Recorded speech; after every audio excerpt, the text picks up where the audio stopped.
আসসালামু আলাইকুম। আজকে মুগের ডালের মুড়ি ঘন্ট দেখাবো। এক বাটি ডাউল নিতে হবে। কড়াইয়ের মধ্যে তেল দিয়ে ডাউলটাকে ভালোভাবে ভেজে নিতে হবে। এখানে হাফ কেজির মতো পানি দিয়ে সেদ্ধ করে নিতে হবে। একটা বড় মাছের মাথা নেবেন, তারপর সেই মাথাটাকে ভালোভাবে ভেজে নিতে হবে। এখানে 3-4টা পেঁয়াজ, একটা বড় সাইজের রসুনের কোয়া এবং 5-6টি কাঁচামরিচ নিয়েছি, সেগুলো দিয়েছি। গরম মশলা এবং তেজপাতা দিয়েছি।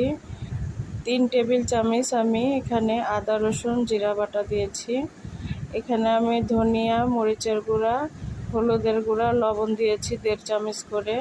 এবার মাছের মাথাগুলো দিয়ে দিলাম, দিয়ে ভালোভাবে পানি দিয়ে একটু কষিয়ে নিতে হবে। আগে থেকে সেদ্ধ করা মুগের ডালগুলো দিয়ে ভালোভাবে নেড়েচেড়ে পানি দিয়ে সেদ্ধ করে নিব 10 মিনিট। এবার বাগারের জন্য 3টা শুকনো মরিচ